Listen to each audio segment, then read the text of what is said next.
네,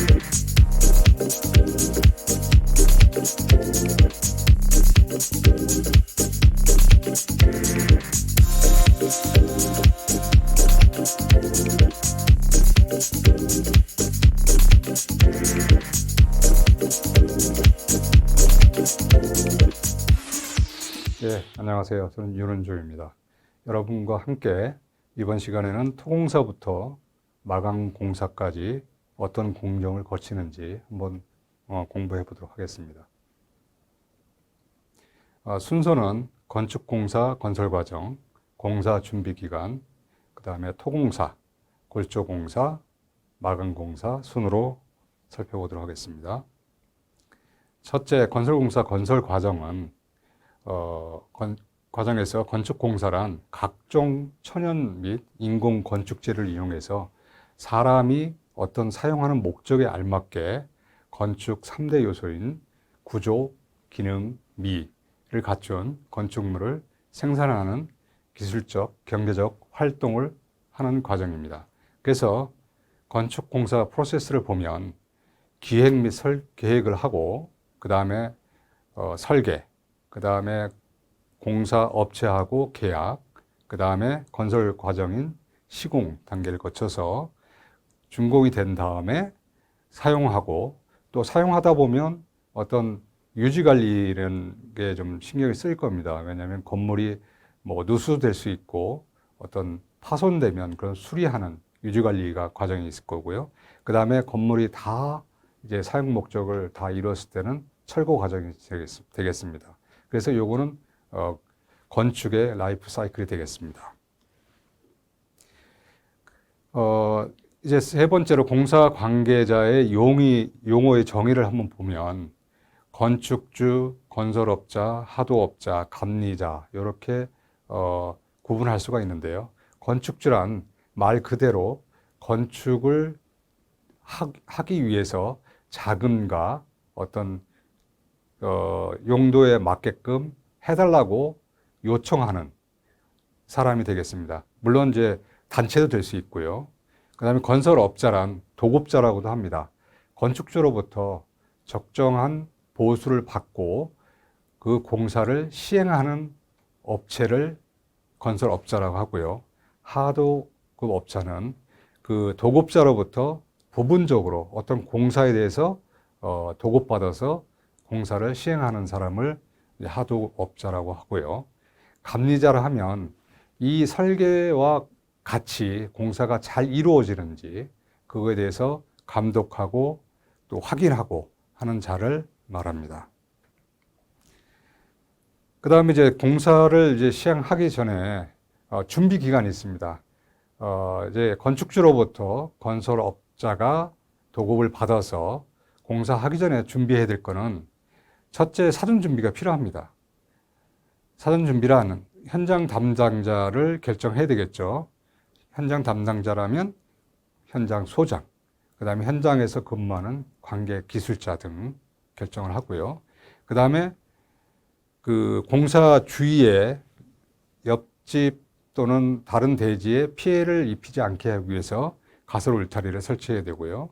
그 다음에 관련 관공서하고 협의를 해야 됩니다. 예를 들어서 안전관리계획서라든가 위해위험 방지계획서, 그 다음에 도로점이라든가 이런 여러 가지 그 관공서하고 협의할 내용을 준비를 해야 됩니다. 그리고 실제 각 공정별로 그 하도업자를 결정하는 기간이 좀 필요하겠죠. 그 다음에 재료를 발주해야 됩니다. 예를 들어서 뭐 철근이라든가 레미콘이라든가 이런 등등 건설에 필요한 재료를 발주 준비를 해야 되겠죠. 그 다음에 대지 경계 명시 측량을 해야 됩니다. 왜냐하면 내 땅이 얼마의 경계에 있는지 그 위치를 정확하게 좌표를 찍어서 확정을 해야 됩니다. 그리고 이 땅, 이제 지하를 파게 되면 땅 속이 어떤지 조사를 해야 됩니다. 그래서 조사를 하려면 집안 조사를 해야 되고요. 그 다음에 지하 속에 어떤 매장물이 있는지 또 조사를 해야 됩니다. 그리고 마지막으로 현장 사무소하고 창고, 공사 용수 수급 대책, 그 다음에 땅을 파게 되면 흙이 외부로 나가야 됩니다. 나가게 되면 그 덤프 트럭에 흙이 묻어서 밖으로 도로 쪽으로 유출되지 않게 세륜 시설이라는 게 있습니다. 그런 세륜 시설을 설치해야 되겠습니다. 그 다음에 이제 기초 공사를 하기 위해서는 지하를 텁 파기를 해야 됩니다. 땅을 파야 되는데 땅속이라는 거는 우리가 실제 집안 조사도 하고 여러 가지 조사를 하지만 실제 파보지 않으면 내용을 파악하기 굉장히 어렵습니다. 그래서 돌발적인 사태가 많이 발생하는 경우가 많고, 그래서 처음에 설계라든가 집안 조사했을 때는 일반 토사라고 나왔는데 실제 파보니까 암반이 나오면 그 암반을 파내려면 일반 토사보다 비용이 더 비싸게 됩니다. 그래서 이런 사항 때문에 설계 변경이 비일비재하게 생기게 되겠습니다. 터파기는 예전이야 뭐 조금만 파도 되기 때문에 그냥 인력으로 팠지만 지금은 건설 장비를 이용해서 파게 됩니다. 그리고 그 다음에 땅을 파게 되면 지하 뭐 2층, 3층, 4층 혹은 7층까지도 파게 되기 때문에 흙이 무너지지 말아야 되겠죠. 그래서 이제 무너지지 않게 흙막이를 해야 됩니다. 그래서 흙막이를 하는 방법도 요즘은 상당히 좋은 방법들이 많이 개발돼서 사용하고 있습니다. 그 방법을 보면 제일 이제 그 쉽고 경비도 안 들게 하는 방법이 이렇게 땅을 경사지게 파서 흙막이 없이 이렇게 하는 방법이 이제 제일 쉽고 공사비가 저렴한 방법이 되겠습니다. 그 다음에 이제 엄지말뚝하고 H파일 플러스 토르판을 껴서 하는 공법입니다. 여기서 보면 이게 H형광 파일로 구멍을 보링 기계로 뚫고 양쪽에 집어넣습니다. 그 다음에 흙을 파내려가면서 이런 토르판을 끼게 되겠습니다. 그래서 흙이 무너지지 않게 이렇게 하는 방법이 되겠습니다. 그 다음에 엄지말뚝 하는 건 아까 전 시간 공법과 같은데 엄지말뚝을 끼고 요 사이를 오가라는 기계로 뚫면서 그 시멘트 페스트라든가 다른 재료를 넣어서 흙과 교반을 해서 이 부분을 단단하게 만들어서 외부의 흙이 안으로 밀려오지 않게 하는 방법이 엄지말뚝 H파일 플러스 SCW 공법이 되겠습니다. 이것도 비용이 이렇게 많이 들지는 않습니다. 그 다음에 이제 시트 파일이 되겠습니다. 지하수가 많고 암반이 없는, 암반이라도 아주 그 풍화암 정도, 이 정도는 H 파일로 박아서 외부의 물이나 흙이 안 무너지게 하는 방법을 사용하는 방법입니다. 이건 좀 비용이 좀 상당히 좀 고가가 되겠습니다. 그 다음에 이제 콘크리트 벽, 그러니까 지하 외벽 밖에다가 콘크리트 벽을 형성하는 방법이 CIP 공법이라는 게 있고 슬러리 월이라는 공법이 있습니다. 요거는 이제 CIP 공법인데요. 구멍을 위에서부터 장비를 이용해서 구멍을 뚫고 거기다 철근 또는 H형광을 넣고 콘크리트를 부어 넣습니다.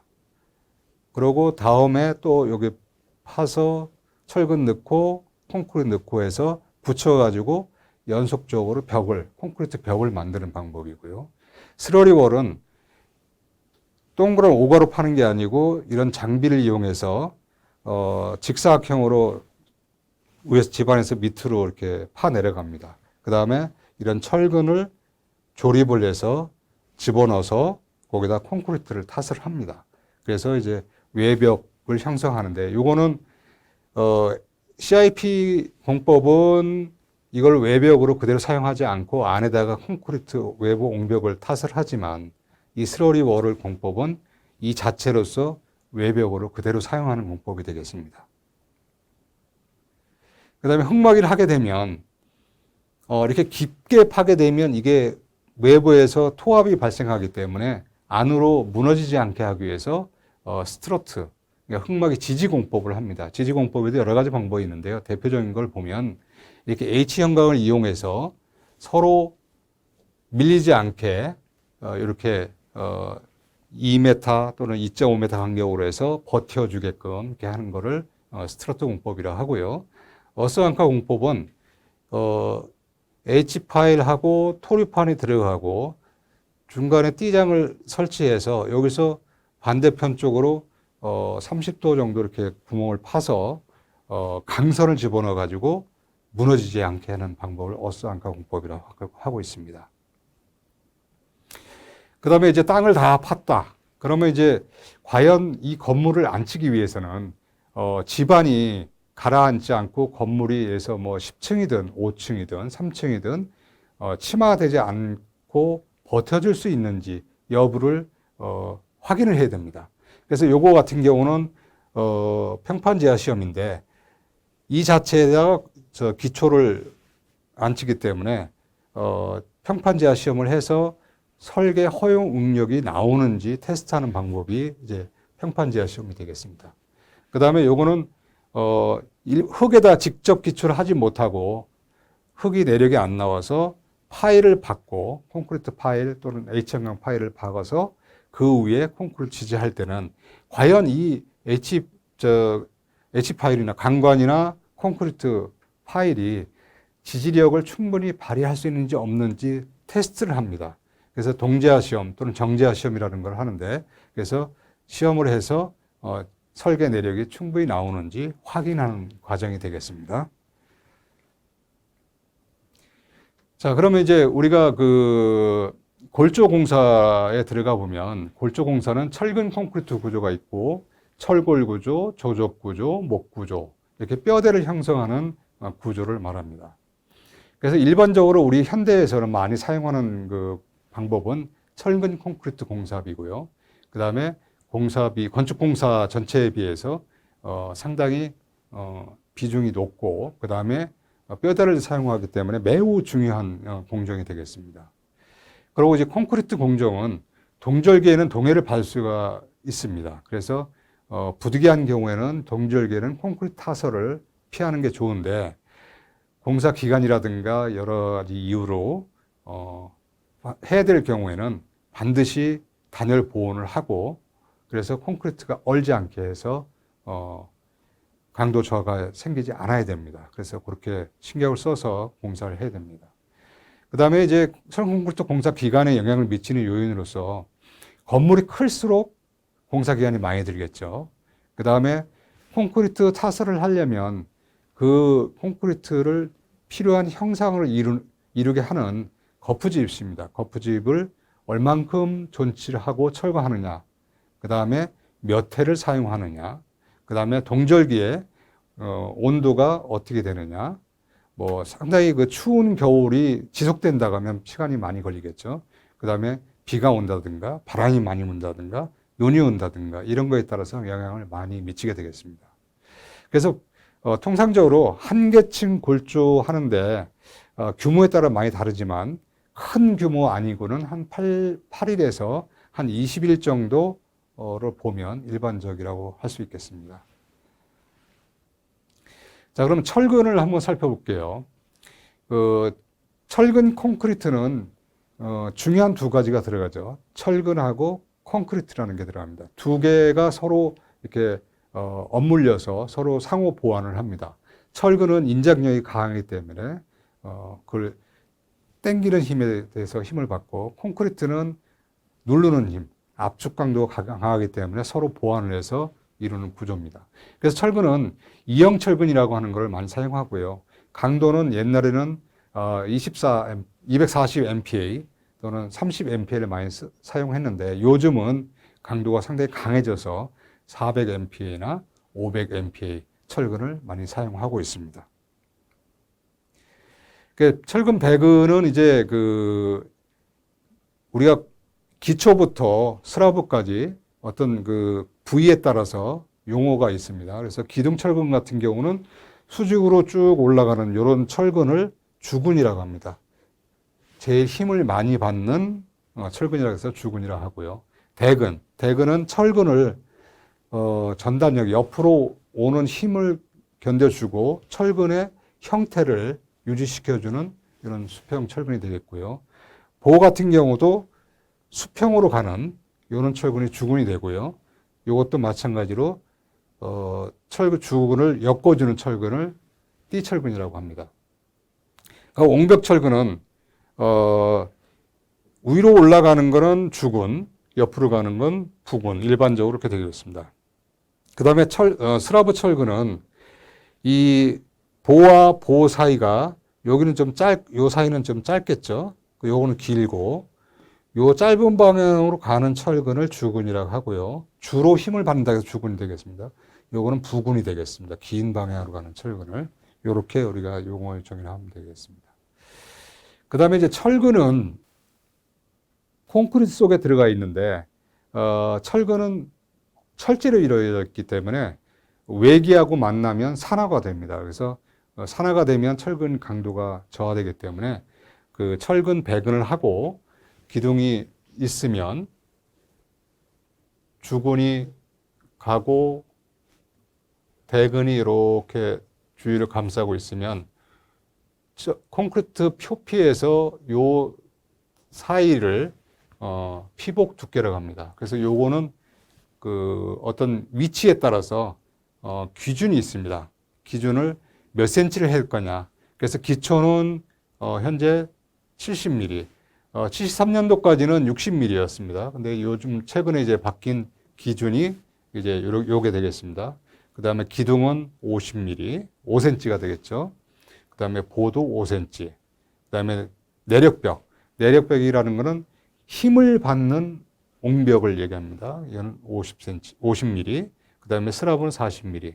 그러나 내구성 있는 마감으로 할 경우는 10mm 적게 하게끔 돼 있으니까 내부에 어떤 미장이라든가 이런 게 들어갔을 때는 여기서부터 10mm를 적게 할 수 있는 그런 규정을 해놨습니다.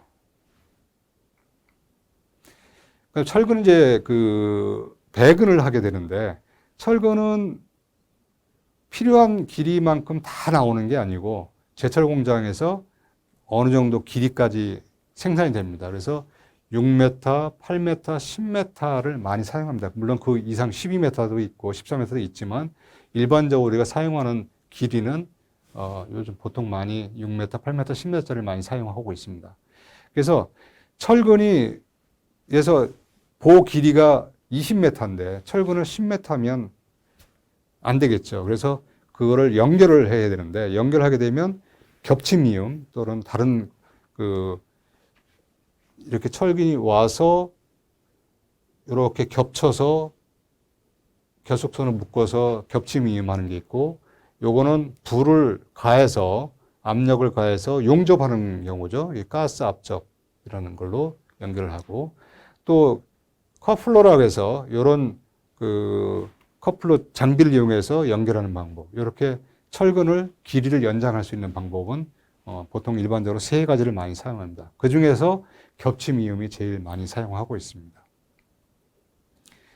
그 다음에 이제 콘크리트를 보면 콘크리트는 구성 요소가 제일 중요한 시멘트, 그 다음에 골재 중에 모래하고 자갈이 들어가겠습니다. 그리고 거기에 물을 혼합해서 콘크리트를 만들어서 거푸집에다가 부어 넣어서 만드는 구조 재료를 말합니다. 이제 콘크리트 재료에서 시멘트를 좀 보면 일반적으로 포틀랜드 시멘트라는 것을 주로 사용합니다. 골재는 콘크리트 용적의 한 66에서 78% 차지하기 때문에 품질에 영향을 많이 미친다고 볼 수 있습니다. 그래서 골재도 모래라든가 자갈을 잘 품질 관리를 해서 사용을 해야 콘크리트 그 품질이 유지된다고 볼 수 있고요. 물은 깨끗한 물을 사용하게 되어 있습니다. 아무 물이나 사용하는 게 아니고 깨끗한 물을 사용하고 그 다음에 이제 콘크리트를 만들 때는 여러 가지 혼화재료도 사용합니다. 작업성을 좋게 한다든가 아니면 여름에 너무 빨리 굳은데 좀 지연되게 한다든가 겨울에 너무 얼지 않게 한다든가 이런 하기 위해서 그 혼화 재료를 많이 사용하기도 합니다. 그다음에 이제 콘크리트를 이제 레미콘 공장에서 배합을 해서 만들면 우리가 공사하는 곳까지 운반을 해야 됩니다. 그래서 운반하기 위해서는 레미콘 트럭이라는 이런 특수한 트럭으로 콘크리트를 담아서 운반을 하게 됩니다. 요거는 보통 들어가는 용량이 한 6큐빅미터 정도 들어가게 됐습니다. 그래서 레미콘을 운반을 해서 운반을 하면 이 화면에 보면 여기에 콘크리트 타설을 하게 돼 있는데 여기서 레미콘 공장에서 레미콘 트럭으로 와서 바로 불 수 있는 자리라면 좋지만 대부분은 직접 붙지를 못하기 때문에 이런 그 펌프카라는 장비를 이용해서 필요한 위치에다가 부어 넣는 이런 장비를 사용하고 있습니다.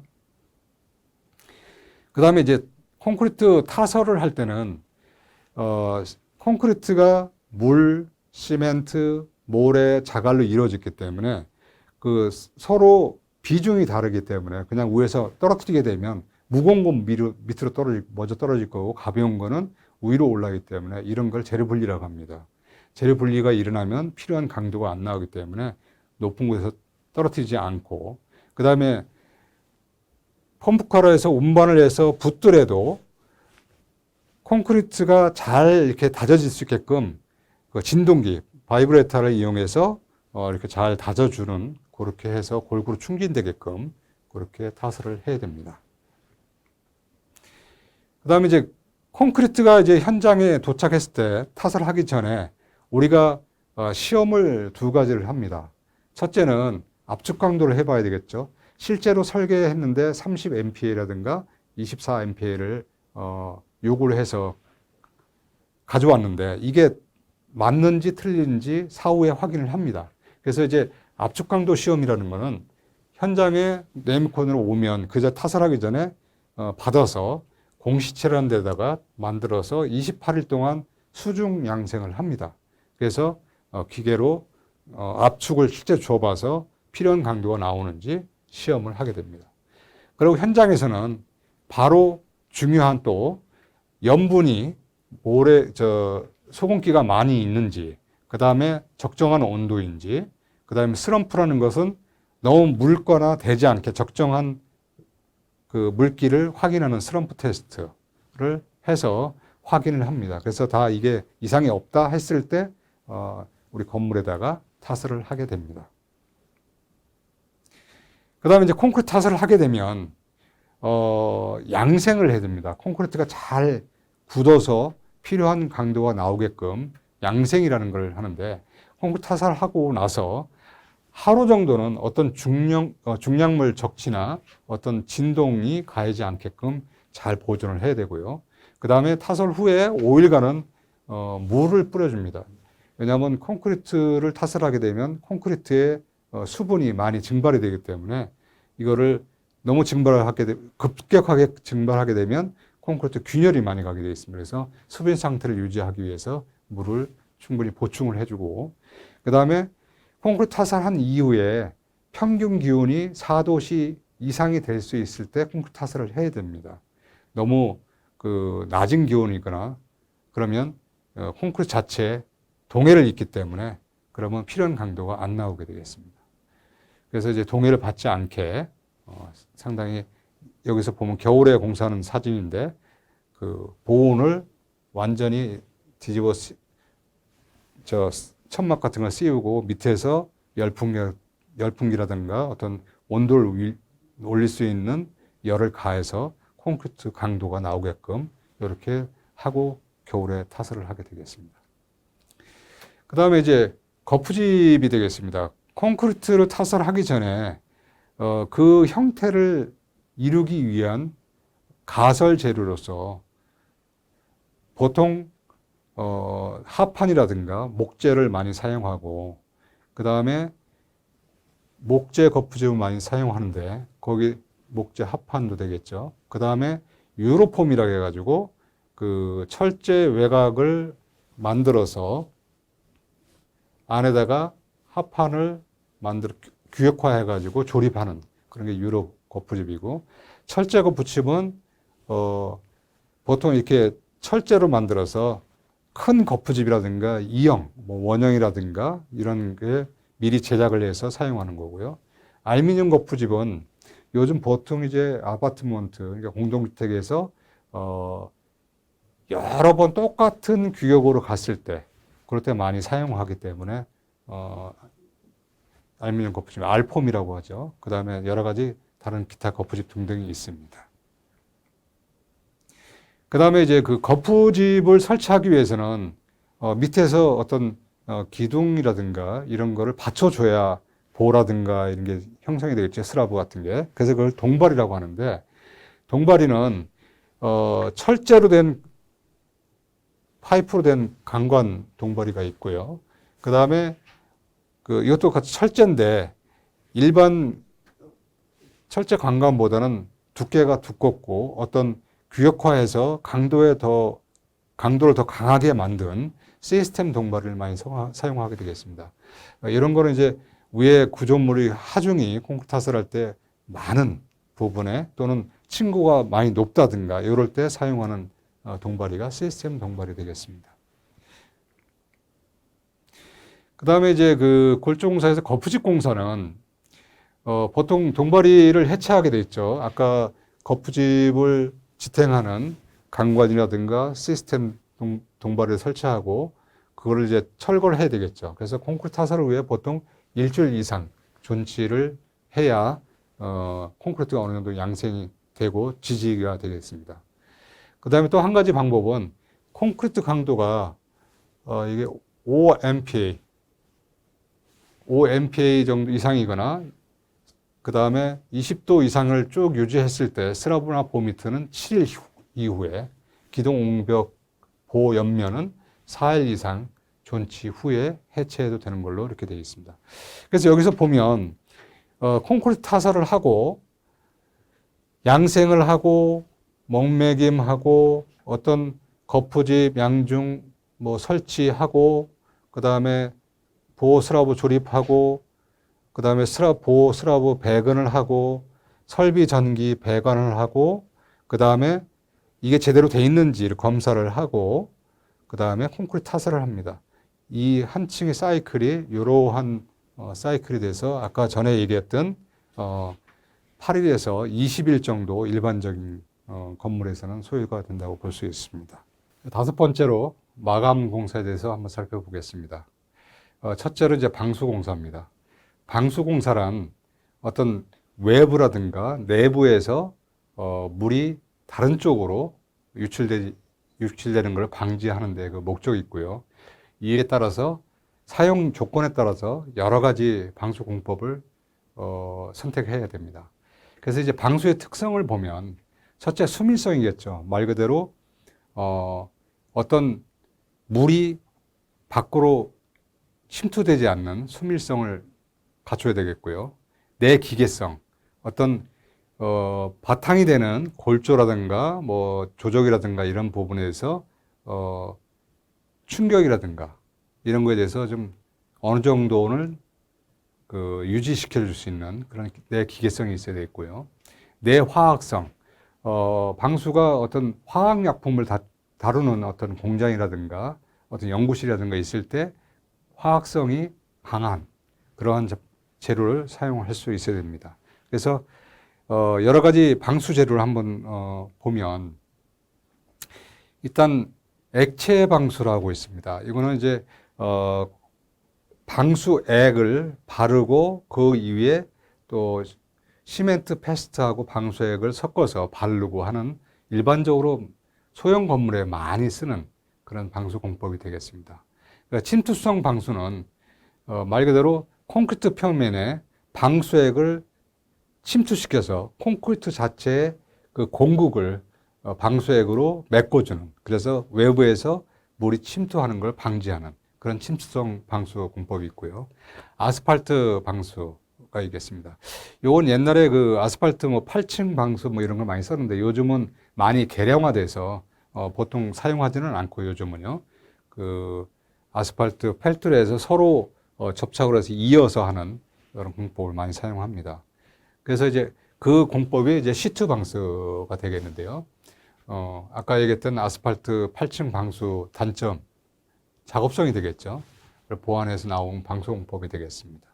그래서 이것도 이제 어떤 면적이 넓은 면적에는 많이 사용하는 공법이 되겠고요. 그 다음에 우레탄 방수는 고무계 방수 재료로서 보통 한 두께가 한 3mm 정도 되는 걸로 해서 바르기 때문에 이음매가 없습니다. 이음매가 없이 방수를 하기 때문에 상당히 방수 효과가 좋은 재료가 되겠습니다. 그래서 이제 우레탄 방수도 보통 공사하는 방법에 따라서 노출 방수가 있고 비노출 방수가 있겠습니다. 그 다음에 이제 에폭시 방수가 있는데 요거는 외부에는 에폭시는 자외선이라든가 외부에 약하기 때문에 보통 외부는 잘 사용하지 않고 내부에 많이 사용하고 그 다음에 에폭시는 내화학성, 내약품성이 강하기 때문에 어떤 화학 공장이라든가 이런 부분에 많이 사용한다고 볼 수 있습니다. 그 다음에 이제 조적공사가 되겠습니다. 조적공사란 벽돌 또는 콘크리트 블록 등을 쌓아서 벽을 이루는 그런 공정이 되겠습니다. 벽돌 크기는 보통 국내에 사용하는 것은 9cm, 19cm, 5.7cm로 해서 구성되어 있고 그거를 90mm 두께로 쌓는 걸 보통 우리가 일반적으로 0.5B 쌓기로 하고 190mm 두께로 형성해 쌓는 걸 1.0B 쌓기라고 이렇게 일컬어집니다. 그 다음에 이제 벽돌 쌓기 할 때 주의할 사항이 있는데요. 하루에 너무 많은 높이를 쌓게 되면 밑에 그 벽돌과 벽돌 사이에 시멘트 몰탈이 있는데 이게 좀 주저앉겠죠. 그래서 필요한 줄눈 두께가 이루어지지 않기 때문에 보통 하루 쌓는 높이는 1.5m 이하로 규정하고 있습니다. 그리고 벽돌과 벽돌 사이를 줄눈이라고 하는데 그 시멘트 몰탈 두께는 보통 1cm 정도 이렇게 해서 쌓게 되겠습니다. 그 다음에 벽돌 쌓기 전에 수분을 하라는 이유는 뭐냐면 벽돌을 어느 정도 물을 이렇게 뿌려줘서 벽돌과 벽돌 쌓을 때 시멘트 몰탈에 있는 물을 벽돌이 다 흡수를 하게 되면 접착력이 떨어지기 때문에 미리 벽돌에다 적당한 수변을 시켜주고 쌓게 되겠습니다. 그 다음에 이제 시멘트 벽돌이 있고요. 벽돌 종류로서는 시멘트 벽돌이 있고 점토 벽돌, 그 다음에 네아우 벽돌 이렇게 보통 보겠는데 시멘트 벽돌은 말 그대로 시멘트와 물을 혼합해서 만든 벽돌을 말하고요. 점토 벽돌은 흙을 반죽해서 일정 온도에서 구워 만든 벽돌. 보통 외부의 적벽돌 또는 뭐 붉은 벽돌이라는 거게 되겠죠. 그 다음에 네아우 벽돌은 주로 이제 요즘은 이제 굴뚝에다 잘 사용하지는 않지만 옛날에는 그 굴뚝에 열을 많이 받기 때문에 그 부분에 벽돌을 싸서 열에 강한 그런 벽돌이 되겠습니다. 그 다음에 이제 블록이 되겠는데요. 블록은 요 사진에서 나온 것과 같이 요 두께는 여러 가지 그 두께가 있습니다. 4인치, 6인치, 8인치 이렇게 세 가지 종류가 보통 많이 사용하고 있고요. 그 다음에 높이는 190mm, 길이는 390mm. 이게 표준이 우리나라 사용하는 표준 사용이 되겠습니다. 그 다음에 이제 미장 공사가 되겠는데요. 미장이란 말 그대로 어떤 면을 이쁘게 꾸며주는, 뭘 발라서 꾸며주는 면을 말하는데요. 보통 이제 시멘트 몰타, 그 다음에 인조석, 흙바름, 회반죽 등을 벽이나 바닥을 붙여서 표면을 이제 아름답게 꾸며주는 공정이 되겠습니다. 보통 이제 미장 재료는 시멘트, 회, 흙, 인조석도 되겠죠. 물과 혼합해서 벽, 천장, 바닥 등을 일정한 두께로 발라서 어떤 균열이라든가 들뜸 등이 일어나지 말게 이렇게 공사를 해야 되겠습니다. 그 다음에 이제 미장은 물과 섞어서 바르기 때문에 많이 균열이 가게 되겠습니다. 그래서 한꺼번에 한 번에 다 필요한 두께를 바르는 게 아니고 세 번에 걸쳐서 바르는데요. 초벌 첫 번째 바르고 그 다음에 두 번째 바르고 마지막에 마감하는 하는 면을 바르는 게 일반적입니다.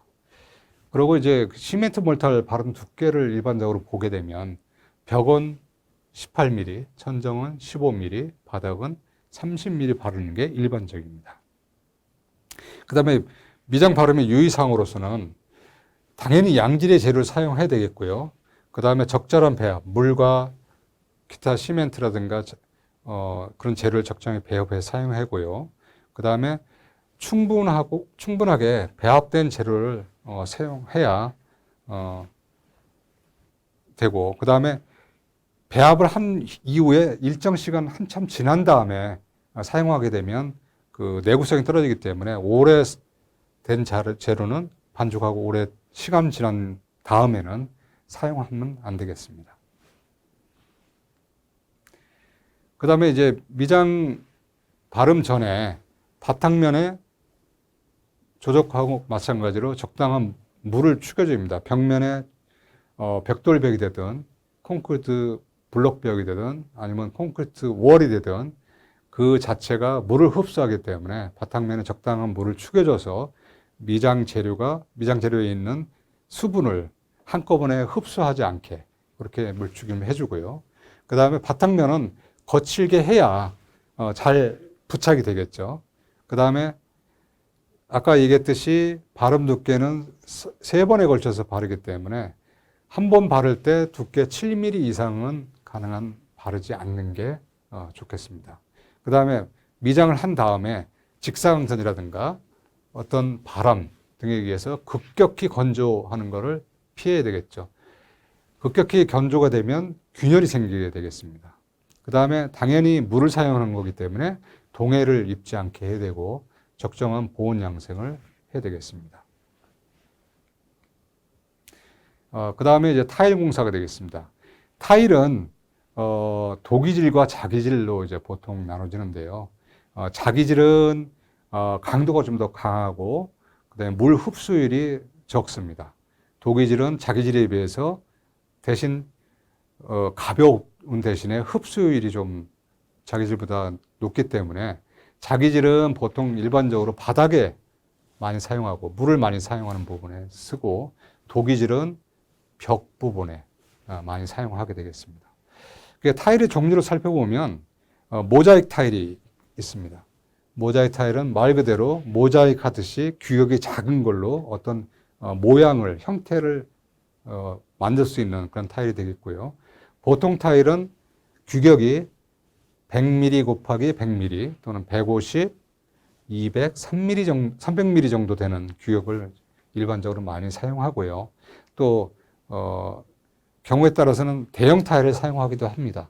대형 타일은 타일이 300에 600, 450, 450 또는 600, 600 등 규격을 사용해서 큰 면이 큰 타일로 해서 모양을 더 이쁘게 하는 그런 용도로도 많이 사용하고 있습니다.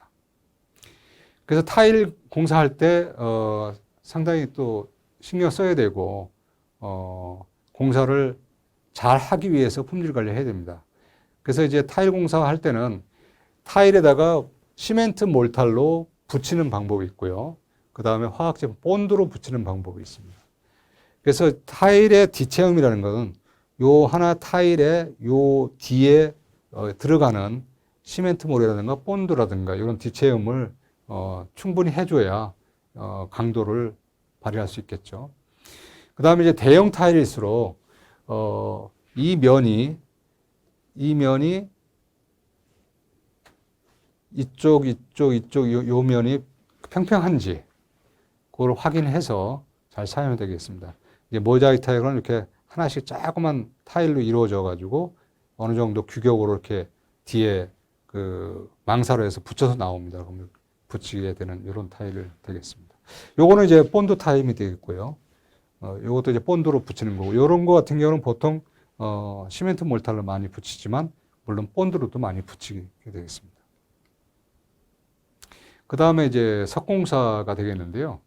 석공사는 이제 국내에서 많이 사용하는 게 화강석, 그 다음에 대리석 이걸 많이 사용하고요.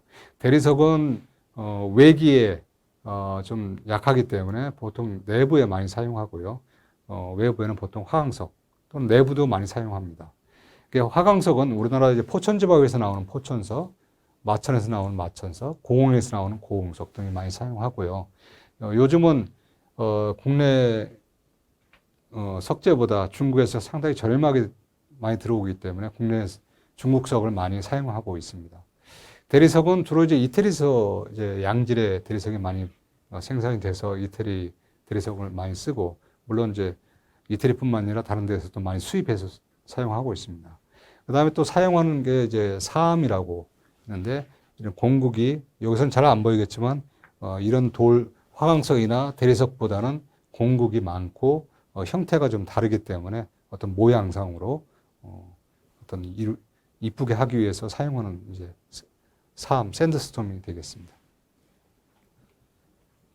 그 다음에 이제 그 석재를 이제 자연 상태에서 캐서 와서 가공을 하게 되겠죠. 그래서 건물에 붙이기 위해서는 표면을 적정한 필요한 표면으로 이제 가공을 하게 되는데요. 보통 이제 그 물갈기를 이제 많이 사용하고, 그 다음에 거친 마감이 있는데, 물갈기는 상당히 이렇게 갈아서 아주 반질반질하게 만드는 그런 마감이 되겠고요. 버너 마감은 말 그대로 버너로 이렇게 열을 가해서 좀 약한 부분을 이렇게 파해가지고 거칠 면을 만들게 하는 거고요. 잔다듬은 기계로 이렇게 두들겨서 잔 거침. 그 다음에 혹두기는 말고 혹이 튀어나오듯이 이렇게 거칠게 만드는 그런 마감이 되겠습니다. 그 다음에 이제 석재를 이제 가공을 했으면 건물에 붙여야 되겠죠. 붙이는 방법은 일반적으로 두 가지 방법이 있는데요. 몰탈로 해서 붙이는 방법. 주로 이제 바닥에 많이 사용을 합니다. 그 다음에 이제 건식 붙임이 있는데요. 건식 붙임은 내벽도 사용하고 외벽에도 많이 사용하는데, 어떤 철물을 이용해서 붙이게 되겠습니다. 이 사진 같은 경우는 이제 몰탈을 놓고 붙이는 방법이고, 요건 외벽의 사례인데 어떤 이런 철물을 이용해서 요 촉을 넣어서 볼트로 하고 볼트로 박아서 구치에다가 고정하는 방법이 되겠습니다. 그 다음에 이제 창호 공사가 되겠는데요. 창호는 말 그대로 건물의 내부 또는 외부에 사람이 출입하거나, 내부는 사람이 출입하거나 외부는 밖을 볼 수 있는 또는 나갈 수 있는 그런 창과 문을 말하는 그런 공정인데요. 창호의 재료는 여러 가지가 우리 사용하고 있습니다. 첫째, 목재 창호. 여러분들 집에 보면 출입문 대부분이 이제 아파트 가정에서는 출입문 다 목재 창호가 되겠고요. 철제 창호. 그래서 계단실이라든가 이런 게 보통 설치되어 있는 게 방화문 같은 게 철제 창호가 되겠고요. 그 다음에 외부 창호에 알루미늄 창호 많이 사용하죠. 그 다음에 요즘은 이제 그 외부 창호의 내부도 마찬가지고 플라스틱 창호를 많이 사용합니다. 그 다음에 스테인리스 재료 사용한 창호도 사용하고 있습니다. 그 다음에 창호는 이제 개폐 방식이 이제 여러 가지 이제 말이 있는데요. 살펴보면 여닫이 방식이 있습니다. 보통 우리 그 집에서 열고 닫는 방문을 이제 여닫이 문이라고 하고, 미석이는 옆으로 이렇게 밀어서 열고 닫는 그런 형식이 되고, 미닫이는 미석이하고 똑같지만 미석이는 열었을 때 그 문짝이 보이지만 미닫이는 벽 속으로 들어가는 그런 형식을 미닫이 방식이라고 하고요. 프로젝트는 외부 창문에 있을 때 안에서 잡아서 밖으로 이렇게 밀어서 여는 그런 방식이 되고, 풀다운은 위에서 잡아서 밑으로 이렇게 당기는 그런 창문이 이제 풀다운이 되어 있고요. 회전문은 현관문 같은데 보통 이렇게 돌아가는 문이 되겠죠. 보통 그 백화점이라는 게 많이 사용하고 있죠. 그 다음에 시스템 창호. 시스템 창호는 열리는 방식이 미석이도 되고 미닫이도 되고 풀다운도 되고 여러 가지 기능을 한꺼번에 그 창호 자체에 달려 있는 창호고요. 그 다음에 단열 효과도 상당히 좋게 하는 고가의 창호를 얘기하게 되겠습니다. 그래서 여기 보면 여닫이는 이렇게 열고 닫는 방식이 되고, 미석이는 여기서 이렇게 옆으로 미는 거. 그 다음 미닫이는 열되 이 벽 속으로 들어가는 거죠. 안 보이고. 그 다음에 프로젝트는 밑에서 밖으로 밀어서 여는 방식. 그 다음에 풀다운은 위에서 잡아서 안으로 당겨서 여는 방식. 그 다음에 여러 가지 시스템 창호. 뭐 이거 풀다운 되고 미서기도 되고 뭐 여러 가지 방식이 되겠습니다. 구성에 따라서 이런 여닫는 방식이 되겠습니다. 그 다음에 이제 우리가 유리를 많이 사용하는데 유리는 일반 판유리가 있고 강화유리, 복층유리, 어떤 복층유리 중에서 삼중 복층유리, 접착유리 이렇게 되겠습니다. 일반 판유리는 뭐 여러 가지 두께가 있습니다. 이렇게 여러 가지 두께를 있어서 우리 건축에 사용하고 있고요. 강화유리는 판유리를 열 처리를 해서 말대로 강화시키는 거죠. 잘 깨지지 않게 그런 유리를 이제 강화유리라고 하고요. 복층유리는 말 그대로 지금 여기 사진에서 보듯이 유리를 두 겹을 하고 공간층을 두어서 어떤 단열 성능을 좋게 하는 그런 유리를 이제 복층유리라고 하고요. 요즘은 이제 법에서 많이 단열에서 강화되기 때문에 그걸 충족하기 위해서는 3중으로 유리 끼고 공간 있고 또 유리 가운데 끼고 공간 있고 유리 끼고 유리를 세 판으로 이루어지는 3중 유리를 요즘 많이 사용하기도 합니다. 접착유리는 말 그대로 유리와 유리를 서로 겹쳐서 붙이는데 그 사이에 필름을 붙여서 잘 깨지지 않게 하는 유리를 이제 접착유리라고 하겠습니다. 그 다음에 이제 7번째 도장공사인데요. 도장공사는 어떤 피도장물, 목재가 될 수 있고 철제가 될 수 있겠죠. 그거를 오래 사용할 수 있게끔 보존해 주는 목적이 되겠고, 그 다음에 어떤 채색이라든가 광택을 등을 해서 장식용으로 사용하게 되겠습니다. 도장하는 종류는 도료가 여러 가지가 있는데요. 유성 도료는 보통 이제 외부에 많이 사용하고요. 수성 도료는 수성 페인트라는 거죠. 보통 내부에 많이 사용합니다. 물론 이제 수성 도료도 외부용이 있긴 있는데 보통 이제 내부에 많이 사용하게 되겠습니다. 그 다음에 에나멜 도료, 광택이 좋고 내호성, 내수성, 내약품성이 좋겠죠. 좋은 재료고 바니쉬는 이제 보통 목재 사용하고 투명한 그런 게 돼 있고 라카 도료도 목재면에 사용하는 도료가 되겠습니다. 그 다음에 합성수지 도료 뭐 여러 가지 종류가 있습니다. 뭐 에폭시 수지계, 비닐 수지계 뭐 있어서 어떤 내호성이라든가 내약품성, 그 다음 내수성이 상당히 좋은 도료가 되겠습니다. 그 다음에 도장 공사할 때 조심해야 될 게 있습니다. 이것도 도장도 한 번에 칠하는 게 아니고 미장 공사와 마찬가지로 초벌, 중벌, 마감 이렇게 세 번에 걸쳐서 바르게 되고요. 그 다음에 콘크리트나 미장문에 도장할 때는 충분히 건조를 한 후에 도장을 해야 됩니다. 왜냐하면 콘크리트나 미장은 수분을 안에 품고 있기 때문에 도장을 하게 되면 수분이 나오면서 도장면을 이렇게 박리를 시킵니다. 그래서 충분히 건조 후에 도장하는 게 중요하고요. 그 다음에 사용 용도에 따라서 도료 특성을 감안해서 선택할 필요가 있습니다. 그 다음에 이제 도장할 때는 이제 방법은 붓이나 롤러, 뽐칠, 정점 분체 이런 방식이 있고요. 여러 가지 도장면의 재료의 효과를 내고자 하는 방식에 따라서 선택하면 되겠습니다. 이게 수장공사가 있는데요. 수장공사는 건축물 내부의 최종 마감 공사. 아까 뭐 미장도 최종 마감이 될 수 있겠지만 그거보다는 어떤 석고보드 공사라든가 장판지, 바닥 타일, 도배, 마루, 그다음에 뭐 PVC 바닥재 이런 등등 공사를 이제 일반적으로 우리 건축 공정에서 수장공사라고 일컬어집니다. 자, 이렇게 해서 우리가 기초부터 마감 공정까지 어떤 과정을 거치고 어떤 재료를 어떤 공식으로 방법으로 공사하는지 살펴보았습니다. 네, 감사합니다.